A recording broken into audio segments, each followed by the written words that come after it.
Selamat datang di Perantara, program persembahan kantor berita Antara yang menjadi perantara Anda dengan cerita sebenarnya. Bersama saya, Suci Nurhaliza.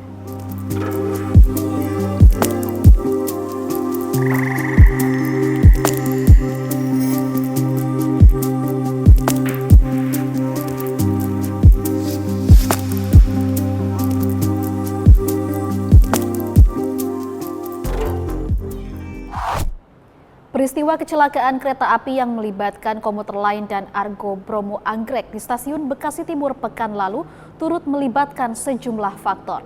Salah satu dugaan penyebab kecelakaan yang merenggut 16 jiwa ini dipicu adanya sebuah taksi yang tiba-tiba mogok di tengah perlintasan tak berpalang di sisi barat stasiun. Kejadian tersebut kembali memunculkan pertanyaan, apa penyebab mogoknya kendaraan tersebut dan mengapa kejadian seperti ini kerap terjadi di perlintasan kereta?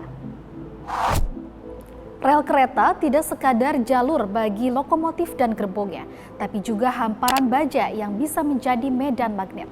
Medan magnet adalah area maya yang terbentuk akibat adanya gerakan muatan listrik. Secara makro, medan magnet biasa ditemui di kabel dan peralatan elektronik. Ada juga pergerakan elektron dalam orbit atom yang disebut medan magnet mikro yang satuannya disebut Tesla. Di rel kereta, medan magnet terbentuk akibat arus listrik. Pada komuter lain, aliran listrik mulai dari kabel bagian atas disalurkan ke kereta yang kontak atau menempel dengan rel baja. Sedangkan pada lokomotif kereta jarak jauh, listrik dihasilkan dari mesin pembangkitnya sendiri, mengingat lokomotif yang dioperasikan PT KAI menggunakan sistem diesel elektrik.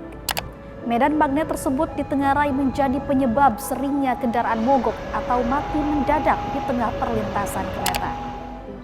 Teori ini diperkuat dengan pernyataan dari Badan Riset dan Inovasi Nasional atau BRIN. BRIN memiliki kajian soal alasan mobil yang bisa tiba-tiba mogok di tengah rel. Dari hasil kajian diketahui adanya faktor medan magnet besar yang mempengaruhi fenomena tersebut. Fenomena ini tak hanya dialami mobil listrik sebagaimana yang terlibat pada kecelakaan kereta pekan lalu, namun juga bisa terjadi pada mobil internal combustion engine atau mobil bermesin bahan bakar. Kereta api, baik komuter lain maupun kereta jarak jauh, diyakini menghasilkan gaya medan magnet yang merambat di sepanjang jalur rel dengan radius tertentu. Medan magnet yang terbentuk punya besaran dengan rata-rata 47,73 mikrotesla hingga terbesar mencapai 82,06 mikrotesla. Emisi elektromagnet tersebut mampu merambat hingga kurang lebih sejauh 1 km dari kereta. Paparan emisi ini berisiko mengganggu electronic control unit yang merupakan otak dari sistem penggerak kendaraan. Jika gangguan tersebut melampaui ambang batas toleransi, sistem kelistrikan bisa lumpuh seketika dan menyebabkan kendaraan berhenti total di lokasi yang berbahaya.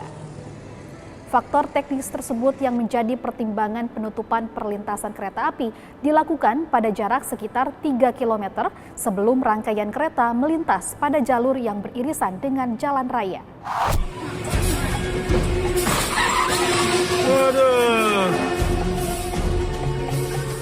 Aduh, depan rumah. Ampun. Ngomong-ngomong soal faktor teknis, banyak netizen juga mempertanyakan kenapa masinis kereta Argo Bromo Anggrek tidak melakukan pengereman mendadak untuk menghindari tabrakan? Nah, ini juga ada jawaban ilmiahnya pemirsa. Kereta api tidak bisa mengerem mendadak karena faktor fisika yakni bobot dan kecepatan. Dengan berat mencapai ratusan ton dalam satu rangkaiannya, kereta membutuhkan jarak pengereman yang panjang, bahkan bisa mencapai 1,6 km untuk berhenti sepenuhnya. Selain itu, ketidakmampuan pengereman mendadak pada kereta api juga dipengaruhi dengan pemakaian sistem rem angin. Sistem rem angin identik diaplikasikan pada moda transportasi darat dengan beban besar seperti kereta api, bus, dan truk. Sistem ini terbukti reliable untuk menahan laju kendaraan dengan beban berat. Namun rem angin tidak bisa dipaksakan untuk berhenti secara cepat karena dapat merusak mekanisme rem dan berakibat pada kegagalan pengereman. Terakhir, kecepatan kereta dan material baja pada roda dan rel turut andil dalam proses pengereman. Roda besi yang melintas di atas rel baja memiliki gaya gesek yang lebih kecil dibandingkan ban karet di aspal, sehingga memerlukan jarak pengereman yang jauh lebih panjang. Pemirsa, itu dia perantara untuk episode kali ini.